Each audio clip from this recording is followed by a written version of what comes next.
In the annals of American history, Calvin Coolidge stands as a figure of quiet resolve and decisive action. Known for his dry wit and taciturn demeanor, this 30th President of the United States earned his moniker Silent Cal, not for lack of words, but for the weight they carried when he chose to speak.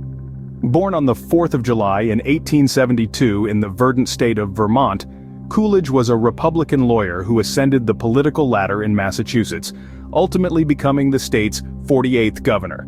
It was his decisive response to the Boston police strike of 1919 that propelled him into the national spotlight. A year later, he was elected the country's 29th vice president, and upon the sudden death of President Warren G. Harding in 1923, Coolidge assumed the highest office in the land. Elected in his own right in 1924, Coolidge became a beacon of small government conservatism. His dry sense of humor and reserved personality endeared him to the public, enabling him to run for a second full term. However, Coolidge chose not to run again in 1928, stating that 10 years as president would be longer than any other man has had it.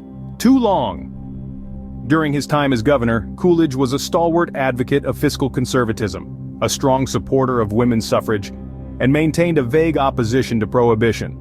As president, he restored public confidence in the White House after the Harding administration's numerous scandals, signed the Indian Citizenship Act of 1924, granting U.S. citizenship to all Native Americans, and presided over an era of rapid and expansive economic growth known as the Roaring Twenties. Coolidge was known for his hands-off governing approach and pro-business stances. His biographer Claude Fewis wrote that he embodied the spirit and hopes of the middle class, interpreting their aspirations and expressing their opinions. The fact that he represented the genius of the average, Fewis argued, was the most convincing proof of his strength. However, Coolidge's presidency is not without its critics. While he is almost universally praised for his firm support of racial equality during a time of heightened racial tension, critics argue that he failed to utilize the country's economic boom to aid struggling farmers and workers in other failing industries.